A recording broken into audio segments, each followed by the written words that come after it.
everybody, it's Clifford Stummy, the Pop Song Professor. Welcome to my channel where we make English class awesome by talking about song lyrics. And today, we're going to be talking about something that one of you, I don't remember who, but probably multiple people over the years, have suggested and requested, and that is a ranking of the 21 Pilots albums. Now, I want to go ahead and say that I think that ranking songs is not necessarily what songs were intended for in the first place. So, while there's going to be an element of assessing the quality of what is done in these songs or the power of what is being done, there will always be an element of bias and personal subjectivism. And this list in no way should be taken seriously, acted on in any way, or really be anything more than a source of enjoyment and futile arguments for people on the internet. It's just a funny, fun thing to do. And with that being said, we'll go ahead and begin. The worst 21 Pilots album is not No Fun Intended, but it is probably the worst album that Tyler Joseph has made. It was early on in his career as a songwriter. The quality is low, recorded in a basement. A lot of the ideas on the songs are a little bit too ham-fisted, a little bit too... I mean, they're not very subtle. He just kind of says what he means. There's not as much decoration, and at times he verges on being cliche in a Christian worship song sort of way. Now, that's not to say that there weren't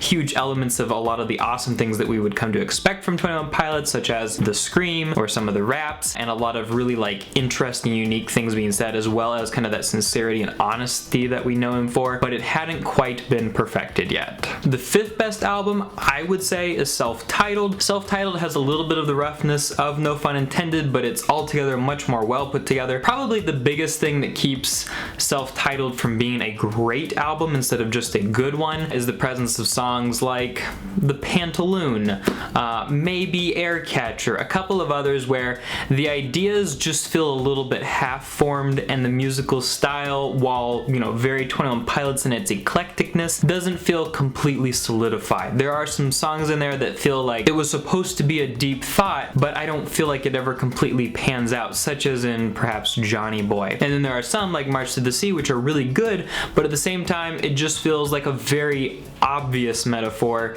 that I don't know, I don't know that it fits necessarily well story-wise as a song. Not to say that any of those songs are bad, they're just not as good as what was to come. And that, to come, was number 4, Regional at Best. Regional at Best improved on Self-Titled in a lot of ways. The songs were more cohesive and unified within themselves. They have some really great songs on Regional at Best that, for the life of me, I can't understand why they haven't shown up again, such as Forest, which was incredible. Ruby was really good, maybe a little bit too close to home to really put out there in albums that were meant for a larger audience. Just some really solid stuff, but at the same time there were some mixes on Regional at Best that were definitely going to be vastly improved on Vessel. And honestly, if we were going to go off of the virtues of songs like Holding On To You and Car Radio, maybe Regional at Best would be higher, but it just, again, they were still figuring things out, and it's not an album that a lot of people have listened to, and the songwriting style of Tyler Joseph was still being perfected, so it is a very close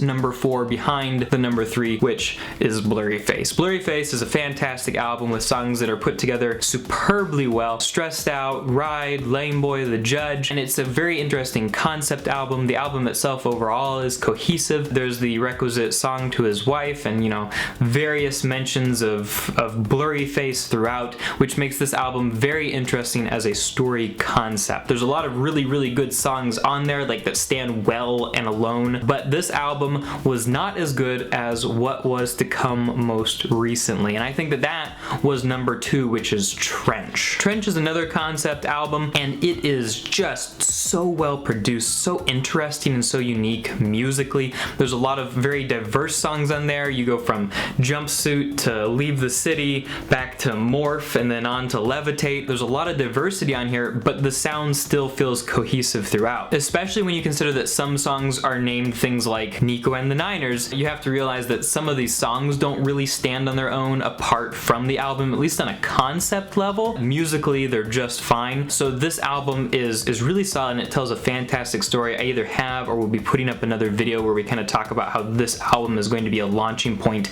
into whatever comes next. But Trench is really good. He dives into some really deep topics, especially with Neon Gravestones, where he talks about suicide in a cultural context where we kind of glorify people who commit suicide instead of celebrating people who are still alive and kind of glorifying life instead. And Trench is interesting because it definitely isn't as big a hit as Blurryface. Blurryface had songs that were at the #1 on Billboard, were on the radio, and I mean the top 40 radio, what's more, and I haven't heard any of Trench on the top 40, and it's kind of, you know, it's been several months since the album was released, so it's probably definitely not going to happen at this point unless, you know, there's some kind of a sleeper hit on there. I could see maybe The Hype being radio ready, something like that, but a lot of these songs were made with the story and the fan base in mind, especially when you consider that the band purposefully went silent, went on their hiatus for the course of just about a year while they made the album, as a way to kind of just see which fans would be left after the monster success of Blurryface. And